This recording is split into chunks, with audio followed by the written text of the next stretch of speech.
ഇറാന്റെ പരമോന്നത നേതാവും ആയത്തുള്ള അലി ഖമനേയിയുടെ പിൻഗാമിയുമായി മുസ്തബ ഖമനേയിയെ പ്രഖ്യാപിച്ച ഇറാന്റെ നീക്കത്തെ പിന്തുണച്ച് ചൈന രംഗത്തെത്തി. ഇറാന്റെ തീരുമാനം ആഭ്യന്തര വിഷയമാണെന്ന് ചൈനീസ് വിദേശകാര്യ മന്ത്രാലയ വക്താവ് ഗുവോ ജിയാങ്കുൻ വ്യക്തമാക്കി. ഇറാൻ പക്ഷം സ്വന്തം ഭരണഘടനയുടെ അടിസ്ഥാനത്തിൽ എടുത്ത തീരുമാനമാണിത്. ഈ നിയമനം ആഭ്യന്തരമായി തീരുമാനിക്കേണ്ട ഒരു വിഷയമായിട്ടാണ് ചൈന കാണുന്നതെന്നും ജിയാങ്കുൻ വാർത്താസമ്മേളനത്തിൽ വ്യക്തമാക്കി. ഇറാന്റെ പരമാധികാരത്തെ ബഹുമാനിക്കണം.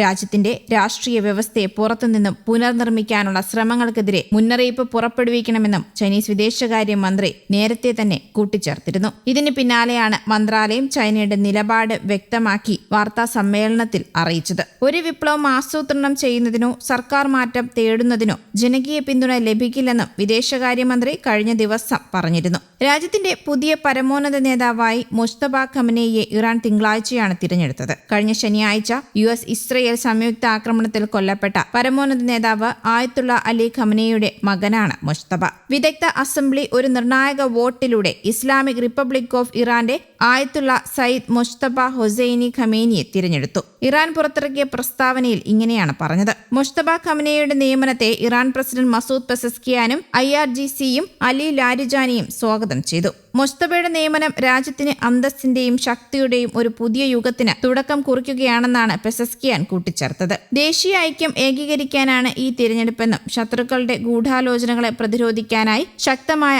ഐക്യം ഇതിലൂടെ സംഭവിക്കുമെന്നും പെസസ്കിയാൻ പറഞ്ഞു. എന്നാൽ പരമോന്നത നേതാവിനെ തെരഞ്ഞെടുക്കുന്നതിനെതിരെ US-ഉം ഇസ്രയേലും ഭീഷണി മുഴക്കി രംഗത്തെത്തുകയും ചെയ്തിരുന്നു. ആയത്തുള്ള ഖമനേയിക്ക് ആര് തന്നെ പിൻഗാമിയായി വന്നാലും വധിക്കുമെന്നായിരുന്നു ഇസ്രയേൽ പ്രതിരോധ സേനയുടെ ഭീഷണി. നേരത്തെ ഇറാൻ പുതിയ പരമോന്നത നേതാവിനെ തിരഞ്ഞെടുക്കുന്നത് തടയുന്നതിനായി കോമിലെ അസംബ്ലി ആസ്ഥാനത്ത് ഇസ്രയേൽ ആക്രമണം നടത്തിയിരുന്നു. എന്നാൽ ഈ നീക്കം പാളിയെന്നാണ് മുസ്തബയുടെ സ്ഥാനാരോഹണം തെളിയിക്കുന്നത്. Mojtaba ഖമനേയിയെ അഭിനന്ദിച്ച് Russian president Vladimir Putin രംഗത്തെത്തിയിരുന്നു. മോസ്കോ തെഹ്റാൻ നൽകുന്ന പിന്തുണ പുടിൻ ആവർത്തിക്കുകയും ചെയ്തു. ഇറാനുമായുള്ള ബന്ധത്തിൽ റഷ്യയെന്നും വിശ്വസ്ത പങ്കാളിയായി തുടരുമെന്നും അദ്ദേഹം വ്യക്തമാക്കി. ഇറാൻ സായുധ ആക്രമണത്തെ നേരിടുന്ന ഈ സമയത്ത് ഈ പദവി തീർച്ചയായും വലിയ ധൈര്യവും സമർപ്പണവും ആവശ്യപ്പെടുന്നുണ്ടെന്നും മുസ്തബയ്ക്കുള്ള സന്ദേശത്തിൽ പുടിൻ പറഞ്ഞു. ഇറാൻ ഇപ്പോൾ സായുധ ആക്രമണത്തെ നേരിട്ടുകൊണ്ടിരിക്കുകയാണ്. ഈ ഉന്നത പദവിയിലെ നിങ്ങളുടെ പ്രവർത്തനം വലിയ ധൈര്യവും അർപ്പണബോധവും ആവശ്യപ്പെടുന്നതാണ് എന്നതിൽ സംശയമില്ല. നിങ്ങളുടെ പിതാവിന്റെ ദൗത്യം നിങ്ങൾ അന്തസ്സോടെ മുന്നോട്ട് കൊണ്ടുപോകുമെന്നും കഠിനമായ പരീക്ഷണങ്ങളെ നേരിടുന്ന ഇറാനിയൻ ജനതയെ നിങ്ങൾ ഒരുമിപ്പിക്കുമെന്നും എനിക്ക് ഉറപ്പുണ്ടെന്നാണ് പുടിൻ പ്രസ്താവനയിൽ പറഞ്ഞത്.